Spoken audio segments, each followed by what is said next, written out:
नमस्ते बच्चों, कैसे हो आप सब? चलो अपनी पाठ्यपुस्तिका क्षितिज का पाठ 1 2 बैलों की कथा के प्रश्न उत्तर करते हैं।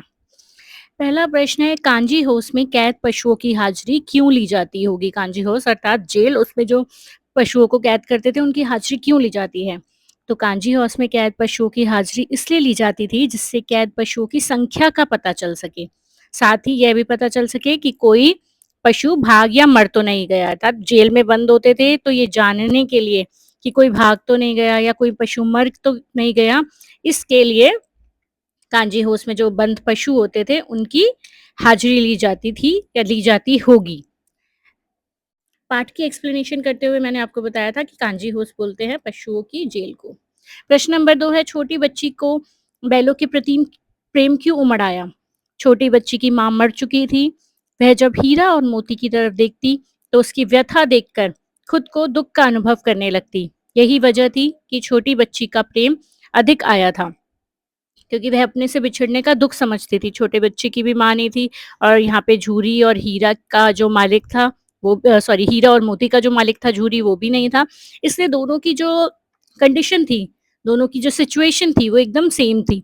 इसलिए छोटी बच्ची को उनके प्रति प्रेम आता था कि ये भी मेरी जगह पर है। वो उनको अपनी जगह पर रख के देखती थी कि मैं भी इनकी जगह पे हूँ, मेरा भी कोई यहाँ पर अपना नहीं है।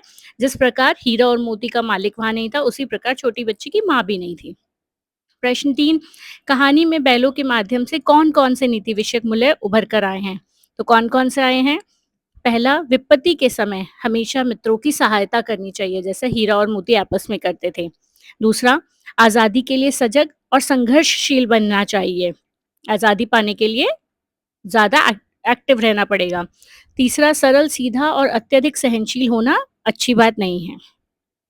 प्रश्न नंबर 4 है प्रस्तुत कहानी में प्रेमचंद ने गधे की किन स्वभावगत विशेषताओं के आधार पर उसके प्रति रूढ़ अर्थ मूर्ख का प्रयोग ना कर कर किस नए अर्थ की ओर संकेत किया है? तो इसका उत्तर होगा प्रेमचंद ने गधे की सहनशीलता, सीधेपन, क्रोध ना करने, हानि और लाभ, सुख दुख में समान रहने आदि गुणों के आधार पर उसे बेवकूफ के स्थान पर संत स्वभाव का प्राणी कहा है। संत स्वभाव जो अधिक जो बहुत शांत रहते हैं, ज़्यादा बोलते नहीं हैं, तो यहाँ पर गधा मूर्ख ना कहकर उसको गधा बोला गया है। ये गधे की विशेषता इस कहानी में प्रेमचंद जी ने बताई हैं कि गधा किस प्रकार सहनशील होता है, सीधापन होता है, उस वो क्रोध नहीं करता और कुछ भी सिचुएशन आ जाए, हानि लाभ हो, सुख-दुःख हो, वो हमेशा समान रहता है। तो इस वजह से सीधेपन के कारण उसका सम्मान का पात्र नहीं समझा जाता गधा। प्रश्न नंबर 5 है, किन घटनाओं से पता चलता है कि हीरा और मोती में गहरी दोस्ती थी? क्या-क्या वो घटनाएँ थी? क्या-क्या ऐसा कहानी में हुआ था जिससे हमें ये पता चल रहा है कि हीरा और मोती में बहुत गहरी दोस्ती थी? किससे पता चलता है? कि दोनों एक-दूसरे को चाट कर और सूंघकर अपना प्रेम प्रकट करते थे। नांद यानी जो होदी होती थी जिसमें खाना जाता था, उसमें खली-भूसा आने पर दोनों साथ में ही मुँह डालते और साथ में निकालते थे। जब कुछ लोग मोती को पकड़ लेते तो हीरा स्वयं भी बंधक बन जाता था और कांची होस की दीवार गिरने के बाद जब हीरा ने भाग नहीं पाया तो मोती भी अफ़सर होने के बावजूद भी भागा नहीं था। उसने अपने दोस्त का साथ देने का डिसाइड किया इसलिए। प्रश्न नंबर 6 है, लेकिन औरत जात पर सींग चलाना मना है, यह भूल जाते हो? हीरा के इस कथन के माध्यम से स्त्री के प्रति प्रेमचंद के दृष्टिकोण को स्पष्ट करे कि जब ये बोला था हीरा ने कि औरत जात पर सींग चलाना मना है, तुम ये भूल जाते हो, तो इस कथन को हमें स्पष्टीकरण करना है। प्रेमचंद के मन में नारी जाति के प्रति सम्मान है, जो इसके लेखक हैं इस पाठ के। नारी का स्थान समाज में सर्वोपरि है, वह पूजनीय है, इसलिए नारी पर प्रहार करने को अमानवीय कहा जाता है। प्रेमचंद ने अपनी रचनाओं में स्त्री पात्र का आदर्श रूप प्रस्तुत किया है। इससे यह स्पष्ट होता है कि नारी के प्रति प्रेमचंद का दृष्टिकोण अत्यंत व्यापक है, यानी उनकी इज्जत करते थे। प्रेमचंद की हर कहानियों में नारी का स्थान समाज में दिखाया जाता था इसलिए। प्रश्न नंबर 7 किसान जीवन वाले समाज में पशु और मनुष्य के आपसी संबंधों को कहानी में किस तरह व्यक्त किया गया है? यानी जो पशु और मनुष्य हैं, उनका क्या संबंध होता था? उत्तर होगा इसका, किसान पशुओं को अपने घर के सदस्य की तरह रखता है। पशु भी अपने स्वामी के प्रति जी जान देने के लिए तैयार रहते हैं।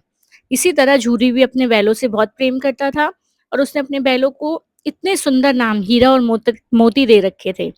जब हीरा मोती उसके ससुराल से वापस आते हैं तो उन्हें देखकर आनंदित हो गया। इससे पता चलता है किसान अपने पशुओं से मानवीय संबंध रखता है। जिस तरह मानवीय अपने परिवार के बच्चों से प्यार हो जाता है, किसान को प्यार हो जैसे इंसान को होता है, इसी तरह किसान को अपने परिवार की तरह ही किसान अपने जो जानवर होते हैं, उनको रखता है, उनसे प्यार करता है। प्रश्न नंबर 8, इतना हो ही गया कि 9-10 प्राणियों की जान बच गई, वे सब तो आशीर्वाद देंगे। मोती के इस कथन के आलोक में उसकी विशेषता बताइए।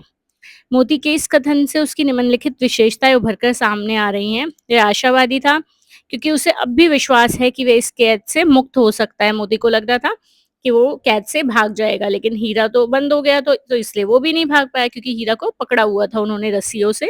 इस वजह से मोती भी वहां से भाग नहीं पा रहा था। बाकी सारे जो जानवर थे, वो 9-10 प्राणी थे, वो भाग गए थे। उसने अन्य जानवरों को पहले भागने का मौका दिया था। पहले सभी जानवरों को भगाया था, खुद भागने से पहले, कोशिश करने से पहले, इसलिए वो बहुत आशावादी था। उसकी ये विशेषताएँ यहाँ पर निकल कर आ रही हैं। वो बिल्कुल भी स्वार्थी नहीं था। तो यहाँ पर हीरा और मोती में से मोती की विशेषताएँ हमें बताई गई हैं। आशावादी और दूसरा वो स्वार्थी बिल्कुल भी नहीं था, वो अपना स्वार्थ नहीं देखता था। प्रश्न नंबर 9 है, आशय स्पष्ट करेगा क पाठ, अवश्य ही उनमें ऐसी कोई गुप्त शक्ति थी। किनमें? हीरा और मोती में। जिससे जीवों में श्रेष्ठता का दावा करने वाला मनुष्य वंचित है। उत्तर देखते हैं।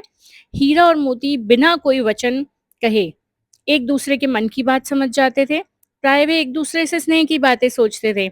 यद्यपि मनुष्य स्वयं को सब प्राणियों में श्रेष्ठ मानता है, किंतु उसमें भी यह शक्ति नहीं है कि एक दूसरे के मन की बात जान सके। ख, इस एक रोटी से उनकी भूख तो क्या शांत होती, पर दोनों के हृदय को मानो भोजन मिल गया। यहाँ पर उस छोटी लड़की के बारे में बात की जा रही है। यहाँ मनुष्य और पशुओं के आत्मीय संबंधों को व्यक्त किया गया है। दिन भर रहने के बाद भी छोटी सी लड़की द्वारा दिए गए रोटी से उनकी भूख तो नहीं मिटती, परंतु उसे खाकर उनका हृदय जरूर तृप्त हो जाता था। एक एक रोटी से क्या भूख मिटेगी, लेकिन उनका मन तृप्त हो जाता था जब वो दिन भर भूखा रहते थे और उनको एक रोटी मिल जाती थी। तो यहाँ छोटी लड़की जब हीरा मोती को खाना देने आती थी, उसकी बात की जा रही है इस कथन में। प्रश्न नंबर 10 देखते हैं। गया ने हीरा और मोती को दोनों बार सूखा भूसा खाने को दिया क्योंकि वे हीरा मोती के व्यवहार से, इसमें हमको ये बताना है, मतलब इसमें ऑप्शन दिए हुए हैं, हमें चूज करना है। तो इसका उत्तर होगा क्योंकि वह हीरा और मोती के व्यवहार से दुखी था। तो चलो बच्चों, हम लोग पार्ट को यहीं खत्म करते हैं। मिलते हैं अगली वीडियो में अगले पार्ट के साथ, एक नए पार्ट के साथ। तब तक के लिए नमस्ते। वीडियो पसंद आई हो तो मेरे चैनल को सब्सक्राइब करो, वीडियो को लाइक और शेयर करो।